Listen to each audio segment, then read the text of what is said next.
the shortage of donors is the #1 problem in transplantation today. The MOTEP effort is a consequence of a recognition that minority population is in greater need than any other ethnic group, and therefore we need to have a focused, targeted program, and this is what MOTEP has been all about. African Americans make up approximately 13 to 15% of the national population, and yet comprise more than half of those waiting for kidneys. Why the disparity? Unfortunately, African American people are disproportionately affected by this whole scourge of failing organs, be it kidney, be it liver problems, be it heart problems. We are really affected by this, and we are the ones who should be giving. And if you don't have the next of kin's permission, you can't be a donor. So it is critical, therefore, to have family discussion. Critical may not be enough. It is mandatory to have family discussion. There's 2 parts to becoming an organ donor. The first step is to sign a donor card. The second step is to really have a discussion with your family and let your family know what your decision is. Because when you talk to your family and you come up with a decision to become an organ donor, then they know that's the best thing that you want to do for yourself and to help other people. We identified the 5 reasons African Americans are reluctant to become donors. First, a lack of information and awareness. How do we get the word out to our people that this is a health crisis for us, and we have to be concerned and we have to be aware of it? It doesn't matter how old you are, how young you are, but if you're able to listen and learn. So it's really good to talk to children because they're not learning stage. It's another form of a class, like another class, another thing that you're learning. It's an extension of health. And when you start talking about the health in the body, and you must put organ and tissue donation in there as well. Second, religious myths and misperceptions. Some people still feel that they have to have all of their organs intact for when that great getting up morning comes, and they're concerned that if they don't have their kidney, if they don't have their liver, if they don't have their heart, that something's going to be wrong when they get to heaven. And my explanation to them is that you really don't want this old, feeble body once you get into heaven. You know, no one wants to have arthritis. No one wants to have kidney problems. Third, a basic distrust of the healthcare providers. Fourth, a basic fear that if I sign a donor card and I go to the hospital, they're more likely to declare me dead prematurely. Everything possible was being done to save his life. Doctors and surgeons are not there to play God and determine who lives and who dies. They're there to save lives. All doctors and hospitals, they're there to save your life, not to take your life away to give life to someone else. So all doctors will do everything in their power to save your life, and then when all those efforts have failed and you have died, then that's when organ donation comes up. And fifthly, racism, a fear that if I sign a donor card and I'm black, all my organs will go to whites. A lot of African American people think race is an issue, but it is not. It's the most critical person that needs that organ. When the decision is made for organ donation, you really don't know the race of the person, you don't know the sex. The only thing that you know is you're making a decision to help someone. The perception in the general public is that you need a lot of money to receive a transplant. If you're rich, you get put to the top of the list. And if you really think about it, you can have all the money in the world, but if the organ does not match you, does not fit you, the doctors in the hospitals, they're not going to give you that organ anyway. They want to give that organ to the best possible match that there is.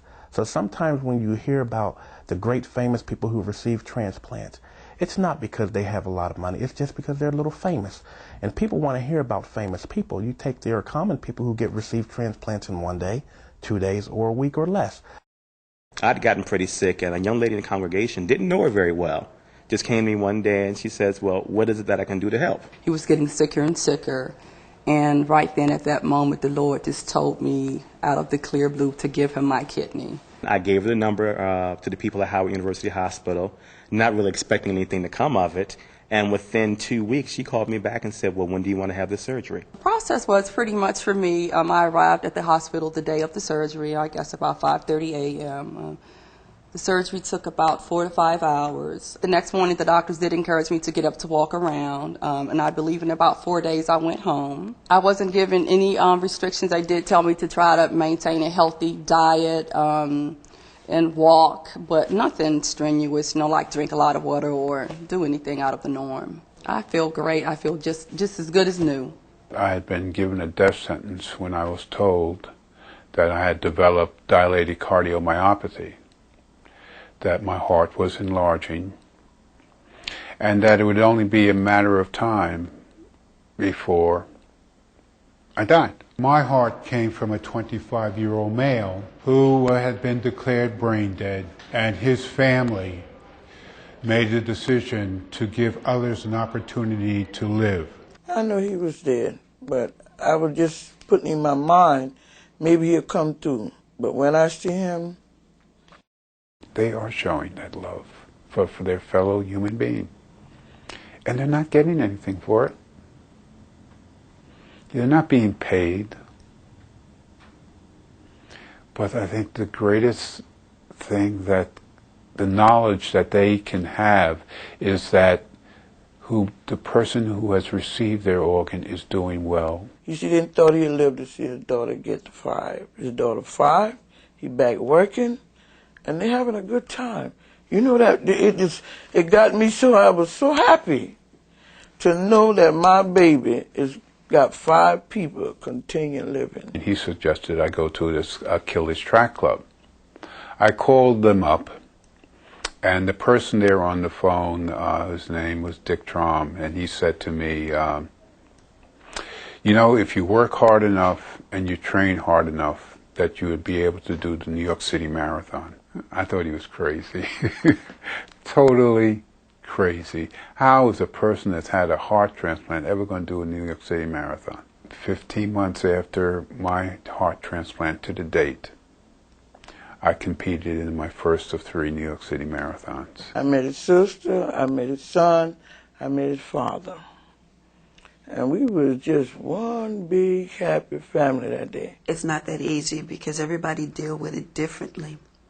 The majority of the people that I have spoken with did donate once they heard my story. When a beeper goes off and the patient knows that they have this wonderful second chance at life, words are hard to find to describe the ecstasy and the joy.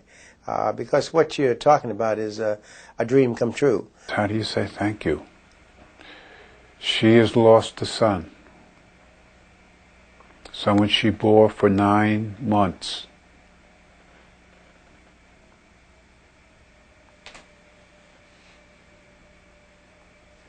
How do you say thank you?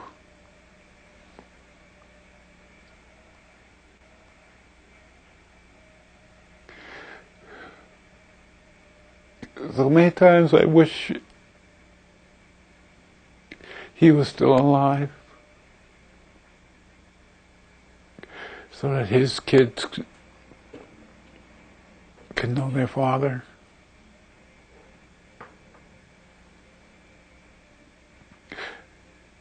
How do you say thank you?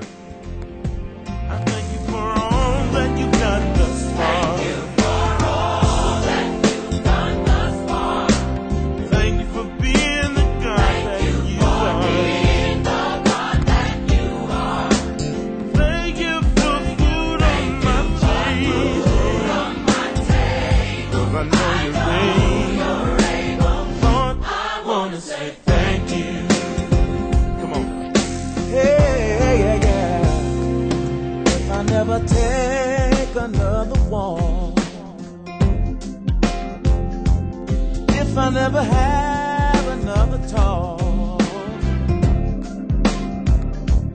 if I never hear another voice, make another choice, I wanna say thank you, Lord.